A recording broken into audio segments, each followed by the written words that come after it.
Good morning, everyone. Moshe tells us we are good to go. I hope everyone on Zoom can hear me. I'm behind the plastic, so good morning, everybody. This is Rabbi Kovacs filling in for Rabbi Silver. A real treat to give the daf today. Today's daf is Lamed Gimel. We are picking up at Lamed Beis, so we're still in the heart of Pesachim. Lamed Beis, Lev. Okay. It's too early to laugh. I got to laugh in the back. All right. Very good. We have Talmud Torah sponsors today are Dovi and Nina Elman in honor of their daughter Ayelet becoming bat mitzvah. May she continue to be a source of nachas to the entire family. That's great. So again, we're picking up Lamed Beis, Amud Beis, 32b. We're 13 lines up. And I'll tell you outside, the inyan we're dealing with is paying back if someone ate truma. So don't eat truma, but if someone ate truma, they need to pay back the keren, that's the actual value consumed, plus a chomesh, a 1/5 sort of a penalty, a knas. And we were on this topic because we're talking about what if he ate chametz truma that wouldn't have any value. We were discussing whether you pay back the actual value or the size, the weight of the measure. That was the topic on Amud Aleph. Here we are on Amud Beis. We're talking about Rav Papa was discussing Abba Shaul's opinion regarding paying back truma. And according to Rav Papa, Abba Shaul needed two factors. Abba Shaul required the person to eat a kazayis, a olive-size amount of truma, in order to pay back, because it says achila. Achila is usually kazayis, as we know from eating matzah. And he also required a shava pruta. It had to be worth a pruta. So he understands that our sages lived in a normal capitalistic society where prices actually fluctuate. So sometimes you'd have a kazayis that could be worth less than a pruta, and sometimes you'd have a pruta and it might be less than a kazayis because prices go up and down according to supply and demand. So we are 13 lines up, and we had just had a tiyuvta on Rav Papa saying that Rav Papa can't hold. Abba Shaul needs both a pruta and a kazayis to pay back eaten truma. He only needs the pruta. So towards the end of that line, 13 lines up, but af Rav Papa hadirbe. Even Rav Papa retracted, and we're going to prove it here. Titania, there's a brisa vechata bishgaga. The pasuk says vechata bishgaga, and this is a pasuk by Me'ilah. Actually, I have the pasuk here, nefesh kitimol, a soul that did a me'ilah. It's hard to translate that, but sort of a transgression, a usury, they say. Me'ol, v'chata bishgaga, and he sinned by mistake. Mikod she'Hashem, v'hevi es al-shamayel Hashem, etc. He brings his asham, which has a minimal value, but he sinned by mistake. So it sounds a bit redundant. So he says, prat lemezi. This excludes someone doing me'ilah on purpose, who should not have to bring a carbon. Halo dinu, because you might have said it's a kal v'chomer. You wouldn't need a pasuk. Ma shar mitzvahs. What about other mitzvahs? Shachayev behen kares. Now these are mitzvahs like not eating dam and chaylev. So we cannot eat dam and chaylev, and if somebody did that on purpose, it's a kares. So don't try that at home. Poter, and he's poter from bringing a carbon. So he has chayev kares, so don't eat dam and chaylev, but he's poter from bringing a carbon. If he did it by mistake, he would in fact bring a carbon to be a kapara for eating dam or chaylev. Poter behen es a mazid. So he's poter the mazid. The Torah says the mazid does not bring a carbon for kapara because he gets kares instead.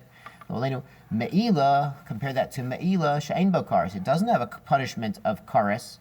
Eino din she'poter es a mazid. So the mazid, a person does it on purpose, should not have to bring a carbon. So why does the pasuk have to tell me v'chata bishgaga? He sinned by mistake. That's when he brings a carbon. I should know that already, comparing to other isurim in the Torah. Lo imamrat b'shar mitzvah says no. It's not a good comparison if you say by other mitzvahs sheken lo chayev behen misa. It's not chayev the death penalty. Now the misa we're talking about here is misa b'dei shemayim, is death at the hands of heaven, lo aleinu, and it is not a court imposed punishment that the Sanhedrin gives out. It's actually a punishment that would strike a person down at the hands of heaven, and heaven has a lot of agents working for heaven, so don't take it too lightly. So Tomar b'mila shechayev b'hamisa. So these other sins like chaylev and dam, he's chayev kares. We're going to get to that in a second, what that means. But he's not chayev misa, so he can't compare me'ilah that's chayev misa. So it sounds like that's worse. Talmud lamar bishgaga prat lemezid. So the pasuk has to tell us by me'ilah, a shogeg is the one who brings the carbon, brings the asham from me'ilah, and not someone who did it by mistake. V'amr le Rav Nachman bar Yitzchak. The Rav Chia bar Avin, Hai Tana Mekara Ilima Le Kares. So at the beginning, he says Kares is Alima, is stronger, it's worse, scarier. The Saif Ilima Le Misa, and at the end, he says Misa is worse. Now, our Mefarshim say it's a little vague in Shas, but it seems that Kares is early death, Lo Aleinu, and some sources say it's a loss of children also, God forbid, Lo Aleinu. And Misa apparently is early death, but it's a bit of a later early death. So it's death after the age of 60, whereas Karas would be even before the age of 60. So there is a tzad to say that Karas is earlier death and worse. But there's another tzad, maybe Karas is more mechaper than a Misa b'dei Shemayim is. So it's not really a fair comparison to compare mannerisms of death at the hands of heaven. Amar lehachi kamar. So this is what the Brisa is saying. Lo imarat b'shar mitzvahs. So it's not a good comparison from the other mitzvahs like chaylev and dam. Sheken lo chayev behen misa. He's not chayev misa b'dei shemayim b'pachot mikazayis, for less than a kazayis. So there, if he ate chaylev or dam and it's half a kazayis, he doesn't get karas. Now it's still usur. This is what's called chatzi shir usur min haTorah. So half an amount, even half a kazayis of dam is still usur to eat. It's just we're not going to give you a problem. So if you show up, it's the shear. You understand, shear is amount. We also say shear. You're at the daf yomi shear, Baruch Hashem. So if you get half the daf yomi shear, we're not going to kill you. It's still good, but you got to come to the whole shear. That's kind of what the Torah is mashma here. Tomar b'meila, so you can't compare that to meila shechayev b'misa b'mechat mekazayis, because you could be chayev misa for meila for even less than a kazayis. We're going to see a little bit of that.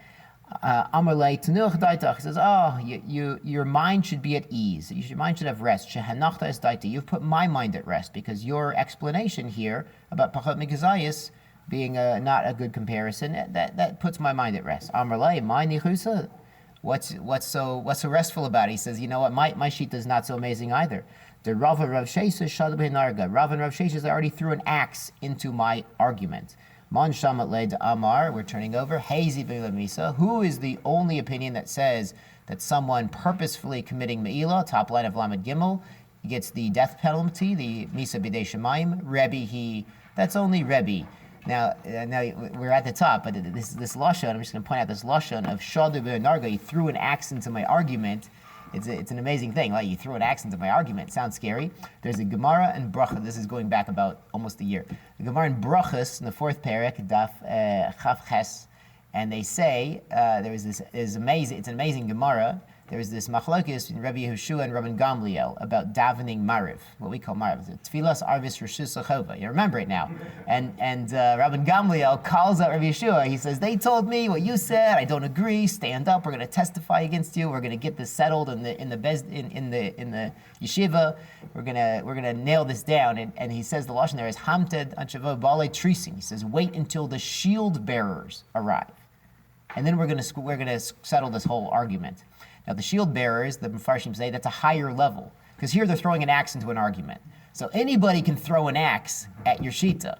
But to be a shield bearer means you have to think ahead and defend against any attacks. You have to really know your stuff cold to hold the shield and defend against all the axes and the spears and all of that kind of thing. So that's a higher madrega of Talmid Chacham, is the one holding the shield, who can defend himself. Likewise, we have a concept in halacha. We say koach de hetera adif. We say that the lenient opinion is stronger. Now that doesn't mean, let's go out and find all the leniencies. It means it's relatively easy to be machmir. To be machmir, okay, let's be cautious. But to be makel, you have to be very sure of yourself. You have to really know your sugya cold. So we say koach de hetera adif, and that's the lashon balei trisin, and here they're throwing an axe into the argument. So good. So now we're picking up on Abed Aleph here with Rebbe. Rebbe's the only one who holds that Me'ila is mita, is misa b'dei shemayim. Titania, there's a brisa, hazid b'me'ila. He purposefully did Me'ila. He purposefully said, Rashi says, hana kodesh. He had hana from hekdesh. We're going to see that's not so pashut. Rebbe omer b'misa. Rebbe says it's misa b'dei shemayim, hochamim omrim be'azhara. It's a lav, it's a warning. You can't do that. My time of the Rebbe, what's the reasoning of Rebbe? Amar Rebbe Abahu, Gomer Chet Mitruma. So Rebbe learns out from Truma. Truma is called a Chet, and Truma gets a Misa B'dei Shemayim. If you, God forbid, eat Truma, please don't. So he learns that out to Me'ila. Ma Truma B'misa, just like Truma gets Misa B'dei Shemayim, Af Me'ila B'misa. So too Me'ila, done on purpose, gets Misa B'dei Shemayim. Umina, he's Domina Mina, he says, and what's the shear? Ma Truma B'kazayis. Just like Truma needs a Kazayis, Af Me'ila b'kazayis, so too Me'ila would need a kazayis to be chayav misa b'dei shemayim. Now, Rashi, that was the first Rashi in Lamed Gimel, says hana hekdesh. He had enjoyment from hekdesh. The Tosfos says it's not any hana of hekdesh; it's eating. Davka, it's eating, and davka a kazayis that would get a chayav misa, because Tosfos brings by truma itself other forms of enjoying truma are not chayiv misa. So if somebody used truma for firewood, or someone used the wine of truma to settle the dust on his floor and make his house smell nice by, they had dirt floors. So if you use the wine of truma for that, that wouldn't be chayiv misa. Be eating a kazayas davka would be chayiv misa. So therefore, me'ila bekazayas davka is chayiv misa. So the lashon of the Gemara, af me'ila bekazayas, sounds a lot like Tosfos. Rashi says, ini hana is hekdesh, and this reminds us of 1 week ago, there was a man sitting in the shade of the temple. Anyone remember who that was? Okay, Rabbi Yochanan ben Zakkai was sitting in the shade of the temple. That was just 1 week ago, Rabbi. You got to do Chazara. And they said that's an example of a hana that's unavoidable, because he needed that space to give shir to the rabbim, to teach everybody. He needed the space, so he was allowed to sit in that open area outside the temple, even though certain times a day the shade would be on him, and he would get this unavoidable, he doesn't really want the hana, but it's an unavoidable hana from the temple. Now, there's a diuk there, because it says he was sitting there all day. If he's sitting there all day, you understand, Rabbosai, the sun actually moves in the sky, so sometimes he was in the sun and sometimes he was in the shade. So if he's there all day, that demonstrates he wasn't going out of his way to get hana from the building of the temple, because he was there when it was sunny, he was there when it was shady. He just needed the space to be able to give shir to the rabbim. So he was machmir like Rashi, he wasn't getting any hana on purpose. It was unavoidable, was the sugi over there last week. He was getting unavoidable hana from the temple building. But here we're saying, Rebbe says you need a kezayis from Me'ila. If he eats a kezayis of the kodshim, he's chayiv misa b'dei shemayim. That's doing it on purpose. Of course, b'shogeg, as we saw, is a asham Me'ilos, and he pays back. Muskiv, Rav Papa, and Rav Papa objected to this. Remember, we're trying to prove Rav Papa retracted his opinion of Abba Shol, that you need both kezayis and a sheva prita. How do you think Rabbi holds like Rabbanon? Maybe he holds like Abba Shol, to Amar Yesh Ba Sheva Pruta, Afalgav, Delay Spek Kazayis, who holds you only need a Sheva Pruta to be Chayiv Me'ila, even though you didn't eat a Kazayis. Ha Rav Papa, who to Amar to Abba Shol Tarte Bai, but Rav Papa, didn't you say that Abba Shol requires both a Kazayis and a Sheva Pruta?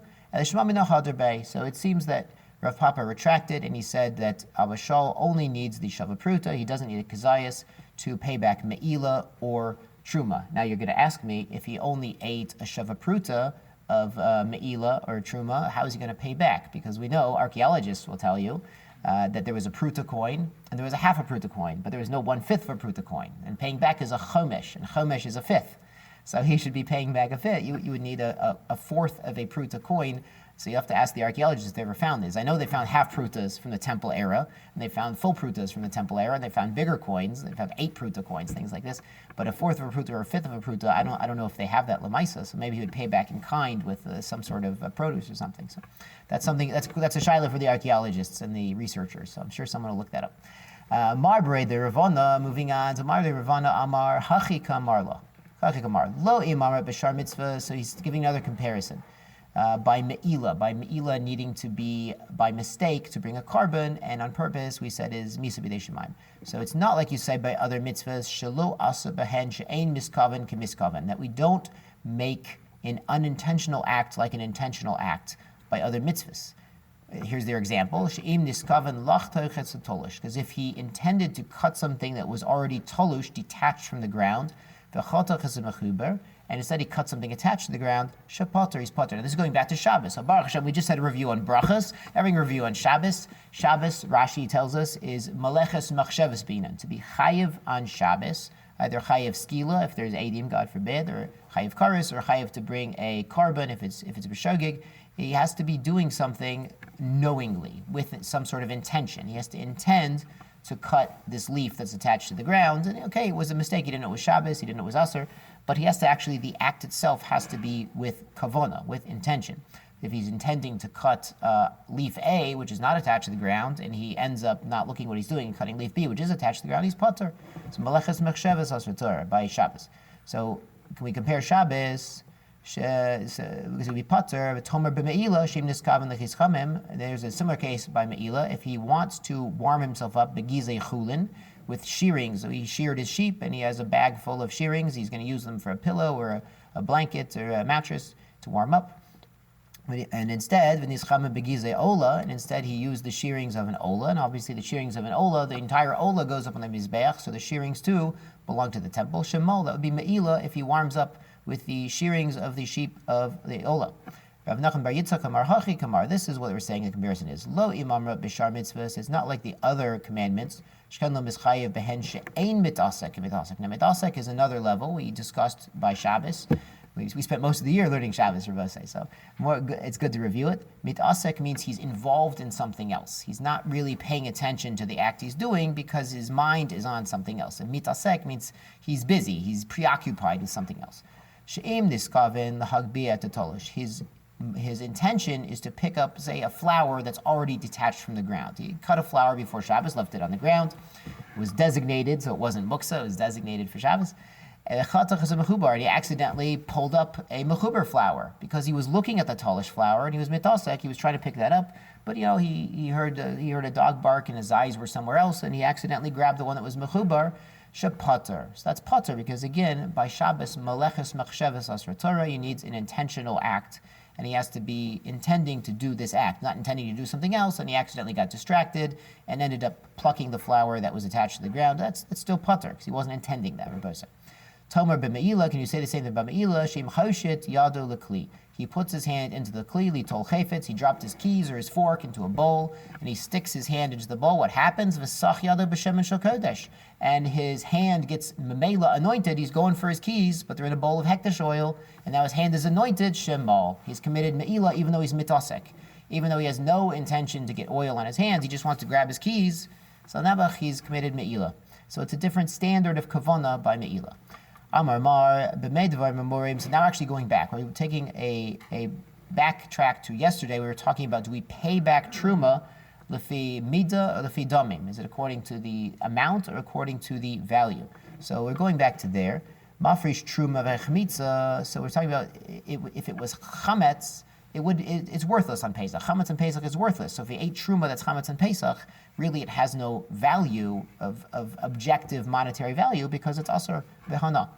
So, when does this apply? Mafrish truma v'chamitza. He separated truma and it became chametz later. Of all hefresh chametz truma, he had chametz on Pesach and he tried to make that his truma. Divrei kol eina kedosha. It does not become kadosh. It does not become truma. It's not a valid designation because it's chametz.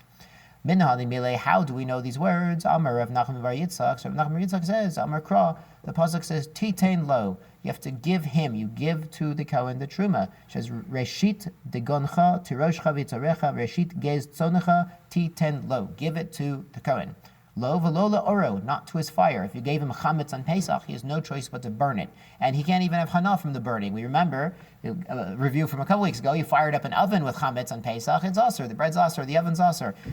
According to one opinion. So you're not giving it for his fire, for the Kohen just to burn it up without hana. You have to give it to him. The pasuk says you have to give him a truma, so truma he can use.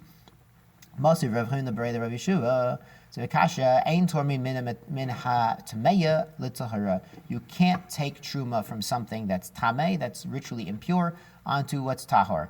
Im tarum b'shogeg. But if he did this by mistake, he didn't know it was impure at the time. Trumaso truma. It is valid after the fact. Amai. So why should it be?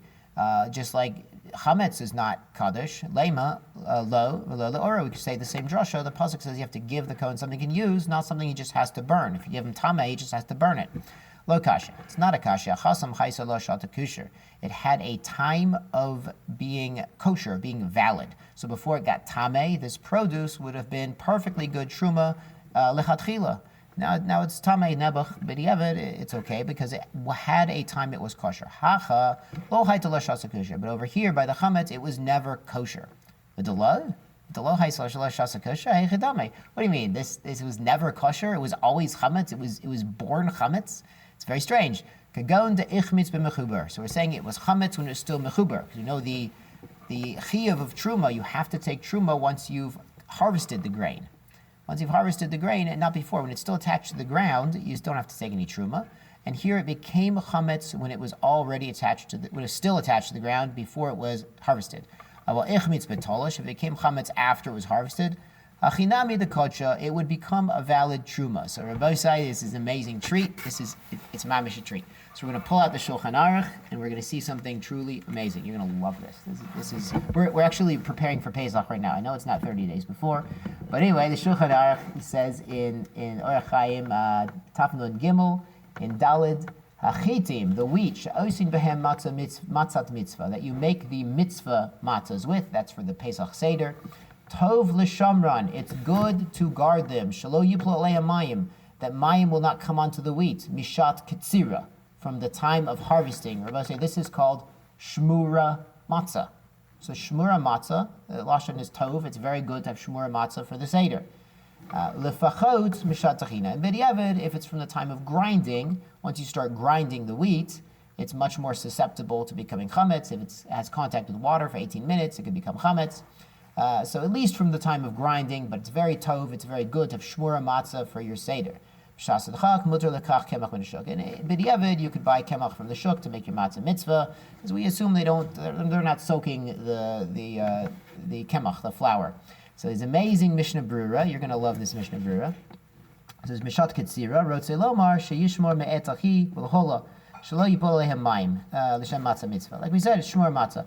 V'kodem Ketzira, but before cutting it, before harvesting, Shedayin Hay Milchor Abarin Ein Lochush. You don't have to worry about it when it's still attached. Afilu, Sheyadina and Sheyadalim Geshavim. Even if you know it rained on the wheat, it's not a problem. V'ayin L'kaman, Nisiman and Tasaz, right? The Afilu Mechubar, if there is an opinion, Afilu Mechubar, Im nit yabsha legamre, if the wheat had fully dried out, ein tzarich od lekarka, so it does not have to be on the ground anymore. It's not taking more water out of the ground. It's already fully ripened and dried out. Mekabel chimutz, it can become chametz im yardoleim geshamim if it rains on this.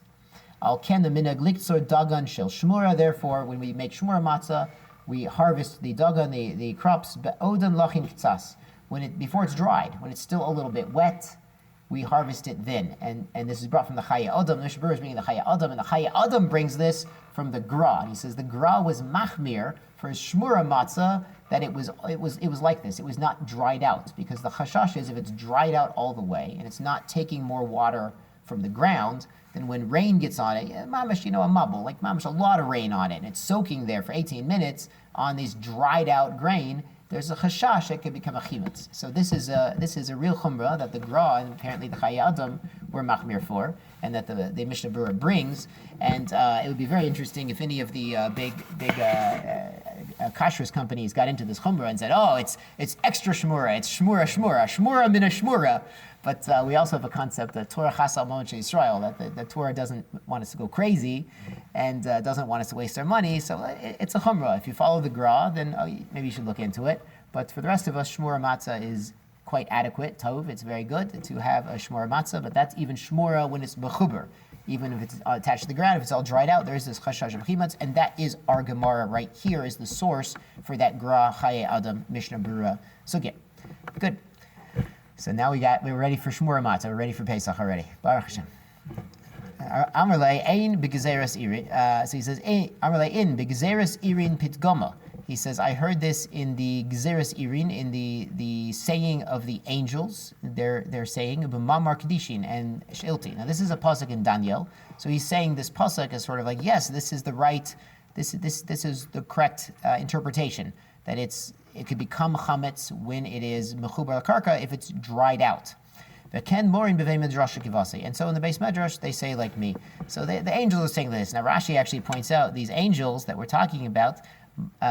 He says Irin Malachim. They're angels. Third line up in Rashi. Kolomar Talmidei Chachamim. These Talmidei Chachamim are angels. Shem Malachei Asharis. They're like Malachei Asharis. So these.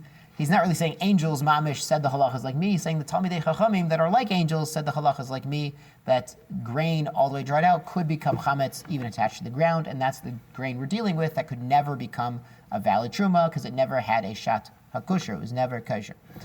Ki also Rav Huna Brei Rishua, when Rav Huna came, turning over to Amud Beis,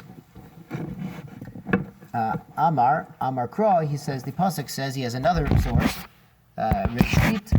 It says Reshit Titan Lo. You give him the first. Sheshiarei and Nikarin. So if it's a Reshit, that means the leftovers are Nikar, the Israel, that they're usable for the Israel. So something being first applies there are leftovers. There's other things that are not first that you can use for the Israel. If you have to give the Kohen the first, it implies the Israel gets the rest.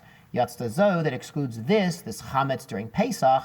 She'ein Shirai Nikarin. That if you gave the chametz, if you had a whole pile of chametz grain, it rained on it, something like this, and you gave the truma from that to the Kohen, the rest of it is not appropriate for Yisrael, so it's not shiraya nikarin. So that's the source that truma from chametz can't be a real truma. Yosef Rav Avya Kamei Rav Chista Yosef Kamar Mishmei Rabbi Yochanan Anavim. This is amazing. Anavim shenitmeu, grapes that got tame durchan. You should trample on them pachot mikabetza, in a smaller than a betza at a time. So what's going on? He's trying to get tahor grape juice out of tame grapes. Now this is an amazing sugya, and it's truly amazing. What's going on is a kibetza of food can transfer tuma. Now kazayit of food can accept tuma from the outside, but you need two kazayit, which is kibetza, to transmit that tuma onward to something else. So if you have less than a kibetza of grapes and you're squeezing them, and there's only less than a kibetza there, they can't transmit their tuma to the grape juice coming out. We'll see how that works. The yenan and the wine coming out of this is kosher l'nesachim, can go on the mizbeach to accompany the karbanos. This is amazing. It's mamish kosher v'osher. It's not tameh at all.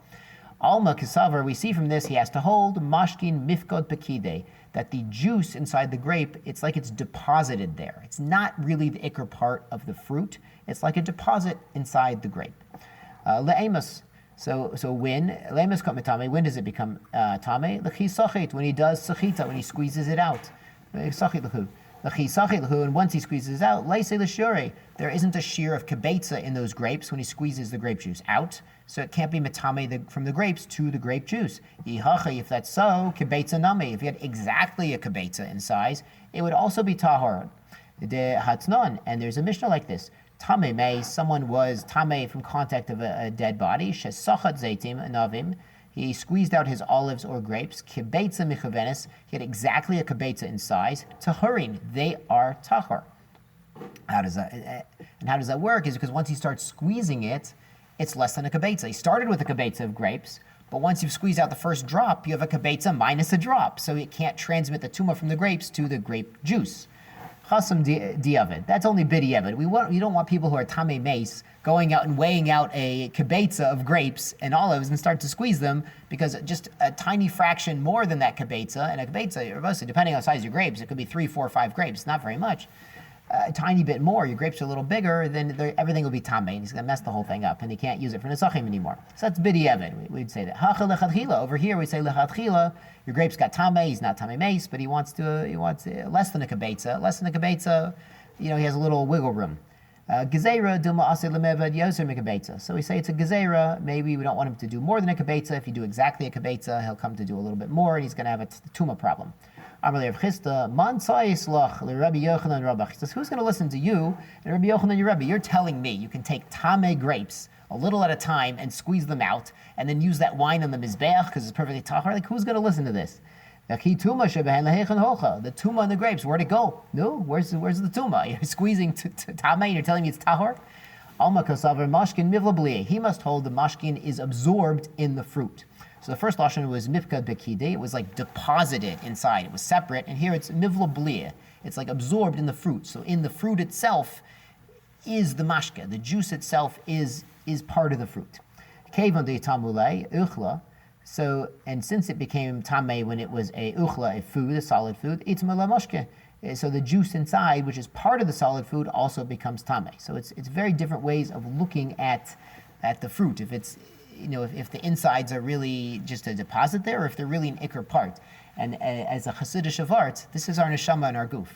Our neshama and our guf, we Elokai neshama shenatatabi. It's natatabi. Our neshama is not an ikr part of our guf. Our neshama is placed from Hashem into our guf. So our neshama goes by the first manda amar, mipkad pekide.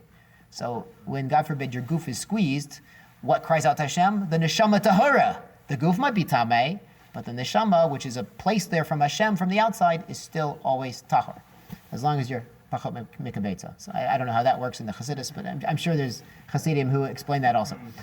Amrlei, the atlo tispra de mashkin mipkab kidi says, oh, you don't hold that the mashkin, the juices, are merely deposited inside the grape; they're not an ikr part.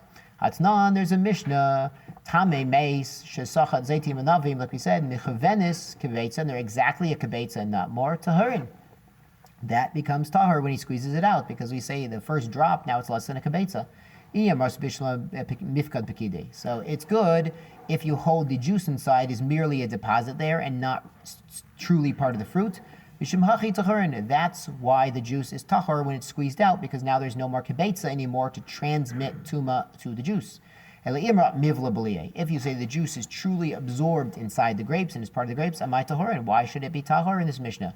He says back, what are you dealing with here?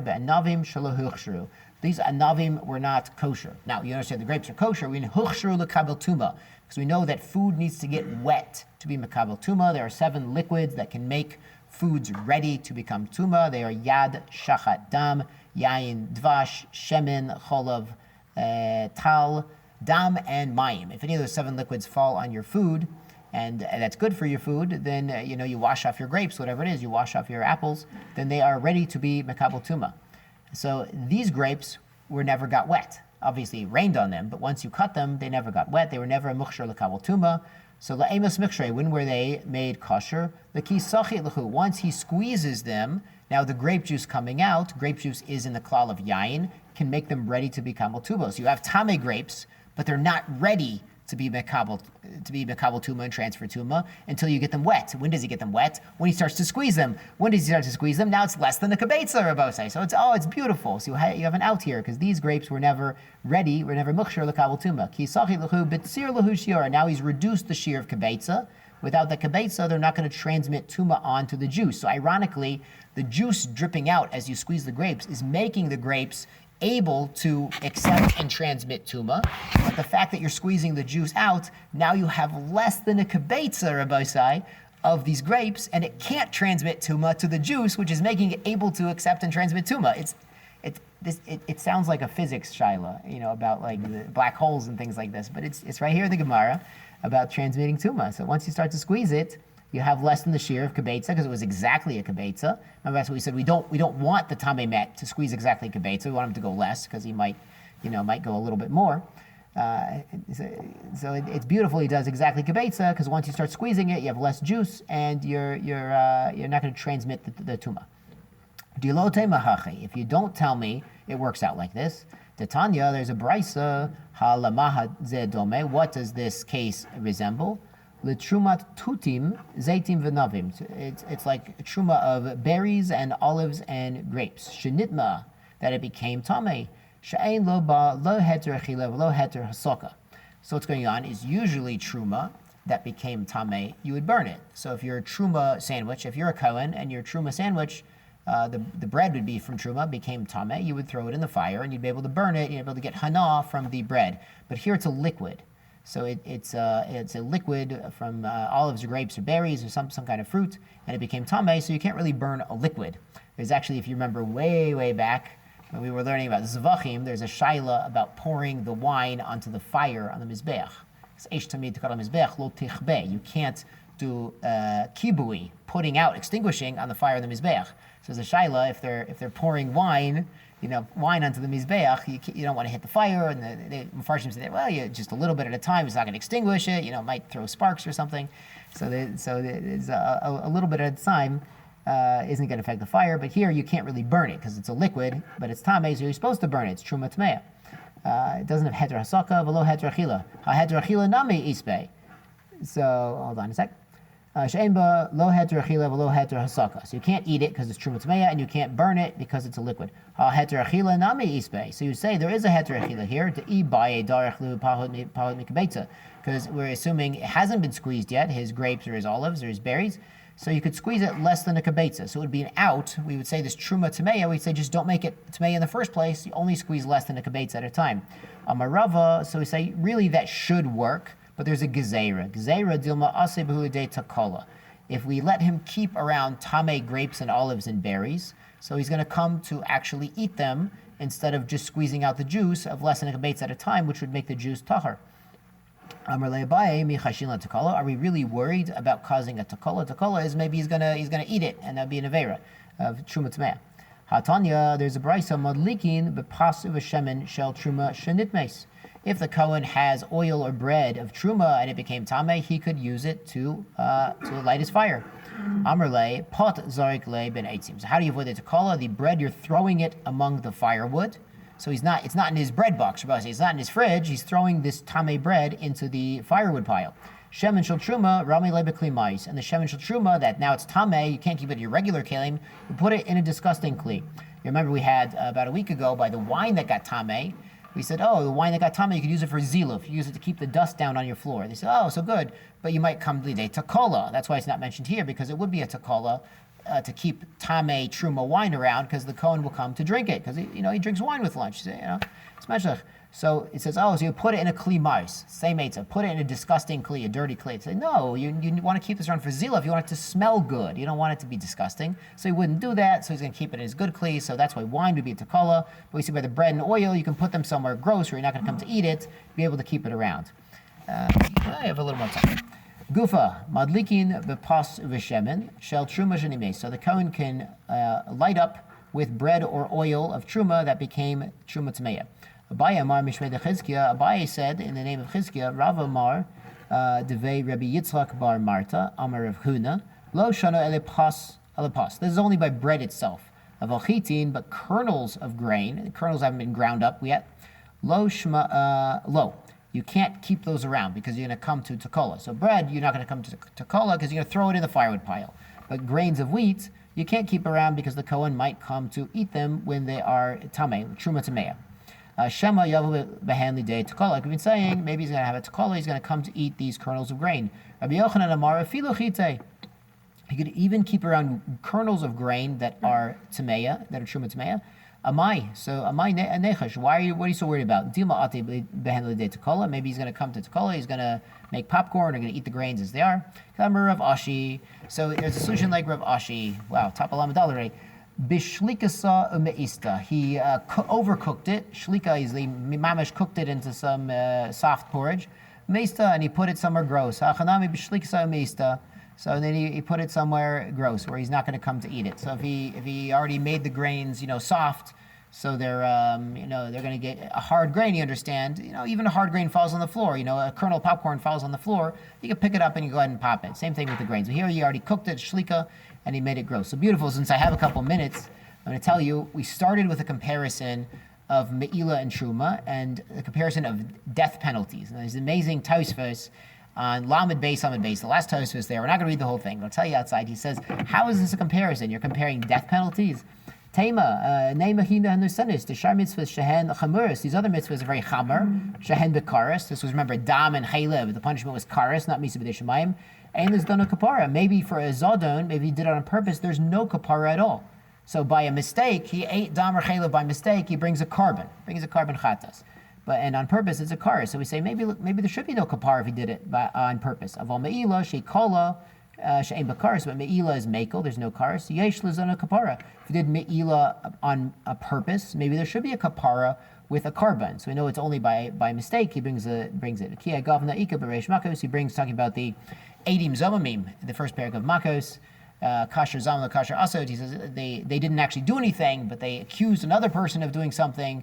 They would be punished with the same thing. Kasher Zamam, the Eidim Zomamim, and it's an amazing thing that maybe there's something that's so bad, a sin so bad that the carbon is not going to work. And we actually see this. It's an amazing nekuda by Molech. Molech of all things. It says in the pasuk, he gave some of his children to the Molech. He gave some of his children to the Molech. He's chayev avodah zara. He's chayev misa. We're going to kill the guy. We're going to kill him out for doing that. Some of his children. What if he gave all his children to Molech? So there's mafarshim there who say, gadol avono minsai. It's impossible to have a kapara. So if he did Molech, he gave his children over to Molech. Some of them. So the Bezdin will kill him, and Baruch Hashem, he gets a kapara, and he goes to Gehenna, and Baruch Hashem, and eventually Baruch Hashem, Yesh Kol Yisrael Chelek L'Olam Haba. But what if he gave all his children to Molech? So some of the Marshim say that's not included in the punishment of Molech. If he did that, it's impossible to get a kapara. So it's a really interesting Tosfos comparing the Me'ila to the Chaylev and Dam, to the Karis for the Misa B'dei Shemayim. But it's also, there could be such a thing that's too much for a carbon to deal with it. So Baruch Hashem, Rabbi covered a lot of ground, and have a wonderful day.